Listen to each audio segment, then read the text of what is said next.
Сүнлээ нөхний аав нас барч ээж нь үргэлж мөнгө ярьдаг тул тэр мөнгөтэй хүнтэй гэрлэхээр болно. Ихэнх мөнгөтэй хүмүүс ихнэр авсан тул түүнд бага ихнэр болох л сонголт байв. Сүнлээнч эмэгтэй хүний амьдрал иймээс хойш яалтай байлаа хэмээн зөвшөөрдөг.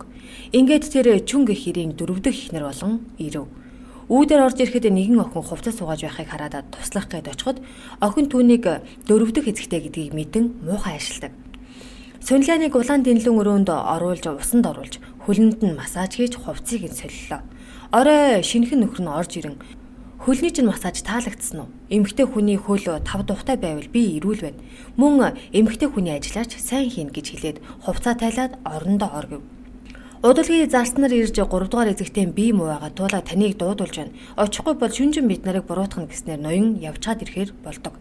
Тэр ирсэнгөө. Өглөө болж нөхрийнхөө 3 эхнэртэй танилцахаар боллоо. Том эхнэр нь чамайг дээд сургуульд орсон гэж сонссон. Боловсралтай байна гэдэг сайн шүү. Эгч нартайгаа эвтэй байж эзэндээ сайн үйлчлээрэ гэснээс өөр юм ярьсангүй. Харин 2 дугаар эхнэр нь их найрсаг байх бөгөөд тэр ганц охинтой. Тэгээд эзэн хаан хонон тэнд байх эхнэрт нь хөлийн иллэг хийдэг. Чи өдөр бүр хөлийн массаж хийлэгвэл энэ гэрийг ч удирдах боломжтой гэж хэлээд 3 дугаар эгч чинь алдартай дуурийн дуучин байсан. Бас хөөрхөн. Харин ааш нь яриухтэй гэснээр тэд салцгаалаа. 3 дугаар эгчтэйгээ уулзахаар очисон ч өнөөх нь би таагүйгээд уулзахаас татгалзав. Тэр нэг хүүтэй аж. Харин өвцөн гэдэг нь худлаа жүжиг байхын тэр. Хүүн мэдлэх гэж ирэхэд сүнлээнч мэндийг нь сонсолгүй яваад өгнө. Манай энэ бас тийм ч амар идэвшдэгэ. Сүнлээнд өнөөх зар цохныг хувийн үйлчлэгчээр нөхөхөд сүнлээн наадах чинь их муухай ажтай баха. Толгойдоо бөөсгүй үсттэй. Бөөсөнд дургуй шүү. Сая тайлсан хувцсыг угаа. Тэгээд толгоогоо угаа гэд нилээн ууралдаг. Орой гэр бүлээрээ хооллоход 3 дугаар эзэгтэй ирэх ба сүнлээныг мэдлэхэд хариу дуугарсангүй.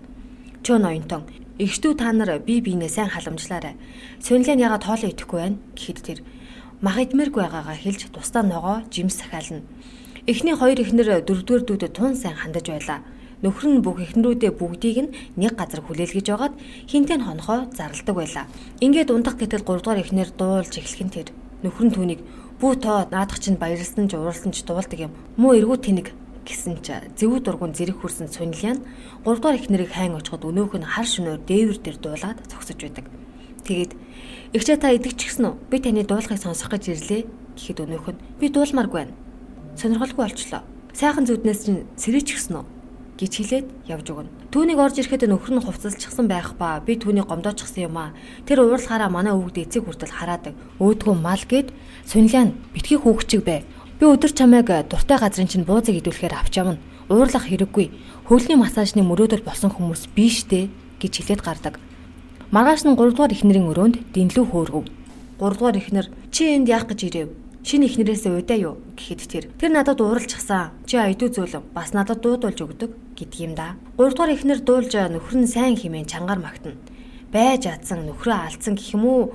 Сүнлээн дээвэр дээгүр явж орчноо ажиглана. Тэгээд нэгэн цооштой хаалганы завсраар шагаатал томгийгч нь гинж шааханы өрөөссөн харагдав. Удалгүй 2 дугаар эгчин Сүнлээнийг дуудаж хэсэг ярилцаж түүнд торго бэлгэлдэг. Сүнлээн өнөөх өрөөний тухай асуухад тэр бол өвхлийн өрөө. Өмнөх бүсгүйчүүд амиа хорлсон. Тийшээ зүглэх хэрэггүй гэж хэлдэг. Орой болж хооллоход ногоо байсангүй. Учир нь өчигдөр 3 дугаар эхнэрийн дэнлүү асаасан учраас тэрэ зэсээ гаргасан байлаа. Дэнлүү хаанаас нь тэр гэр хоолны зэсээ шийддэг гэсэн үг. 3 дугаар эхнэр Сүнлээнийг ятгаж маргааш нь аажаан тоглоно. Тэр гэр бүлийн эмч болон найзыг нь урьсан байдаг. 3 дугаар эгч нь эмчтэйгээ дотн харилцаатай гэдгийг Сүнлээн анзаарав. Намарч боллоо. Тэр нөхөртөө нилээн дураараа ажиллах ба хоолоо өрөөндөө идэнэ гэсэн анхны эхнэр болдог. Нэгэн өдөр Сүнлээний лимб алга болж тэр үйлчлэгчээ хардна. Тэр аваагүй гэх ба өрөөг нь нэгчгээр очиход өрөөндөө баахан дэнлүү өлгсөн байхын тэр. Ян бол эзэндээ аль эртнээс сэтгэлтэй байсан төдийгүй өөрийг нь эхнэрэ болгож магадгүй хэмээн хүлээдэг нэг юм. Тэгээд Сүнлээн уурлаж хайрцаг саваар нь лимбэ хайхад нэгэн хүүхэлдэйн дээр Сүнлээн гэж бичээд хараал хийсэн байхыг олж хардаг. Тэгээд тэр хоёр зодолдож хэсэг уйлалдаж байснаа Сүнлээн янаас "Чи бичиг үсэг мэдэхгүй. Миний нэрийг хэн бичсэн юм? Чи хэлбэл би дэнлүүний тухай хүнд ч хэлэхгүй" гэж шалгааснаар өөрт нь хамгийн сайн байдаг 2 дугаар эхнэр буюу Жо юм болохыг мэднэ. Нөхөр нь 2 дугаар эхнэртэйгээ хонсны маргааш 2 дугаар эхнэр нь ирж "Дүү минь чи их чигээ үсийг тайраад өг" хэмээн үсээ тариулахад Сүнлээн бодолд автаж байгаад чихийг нь хажилчихдаг. Үүнийг харсан 3 дугаар эхнэр ирж "Жо юм бол бурхан багшийн царайтай хилэнцэд хорхон зантай нэгэн. Тэр маш амар. Бид хоёр зэрэг жирэмсэлж бүр нэг өдөр төрсөн. Тэр намайг 3 сартай байхад миний хоолнд им хийж би азар зулбаагүй. Мөн зэрэг өвтгөд тэр төрүүлж төрөх гэж үнтэй юм захиалсан ч би азар төрүүлж төрөв. Хүү пинлэгээ гаргасан. Тэр надаас 3 цагийн дараа нэгмүү охин төрүүлсэн. Чамд л гэж хэлэхэд эзэн чамаас хараахан уйдаагүй байгаа. Гэхдээ хүү төрүүлэхгүй бол нөхцөл байдал хүнрэн шүү.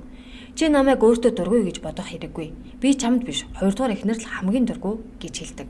Ингээд бодохоор инээсэн бүхэн найз биш, ууралсан бүхэн дайсан бишээ гэдгийг эндээс харж болж байгаа юм. Эзэн нь 2 дугаар эхнэрээс тийм сүртэй зүйл болоо юу? Игчдүүс байж эвтэй бай гэхэд өнөөх нь чи надтай ганц шин хонлоо гэд тэр намайг ингэтэл үзий ядаж байна. Намайг алгах төгсөн гэхэд нөхөр нь за битгий үйл би чамтай хэдэн өдөр хононо гэж түүнийг тавьшруулдаг. Жоён Сунлианы нүүрэн дээр эгчин зүгээрээ санаа зовлтгоо. Чи бид хоёр найзаач үү те гих мэтэр жүжиглэнэ.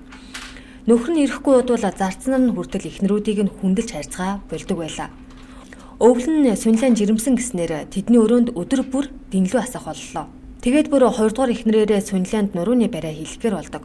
2 дугаар эхнэр дуртай дургу түүнийг барина. Гэвч Сунлиан хурамчаар жирэмсэлсэн байдаг. Түүний сарын тэмдэг ирсэн ба түүнийг нь зарцсан мэдчихсэн төдийгүй 2 дугаар эзэгтэйд үнийг дуулгана. Ингээд хэрэг биштэж ноёнтон маш ихээр уурлаж дэнлүүг буулгалаа. Сунлиан ууралсандаа ян руу уурлаж өрөөндөх бүх дэнлүүг нь гарган хайж эгч нартаа хэлнэ. Том эгчин зарцыг нь уламжлал ёсоор шийтгэж уучлалгүй хүртэл нь сөгдүүлдэг. Харин ян огтоо уучлал гуйхгүй байсаар ухаан алдан эмнэлэгт хүргэгддэг. Сунлиан эзний уурыг хүргэсэн учраас 2 дугаар өрөөнд ойр ойрхон дэнлүү хөөрөх болов. Өдөр хоног уйтгар гунигаар дүүрэн. Түүний 20 насны төрсөн өдөр болоход тэр ганцаараа л дар суудсан.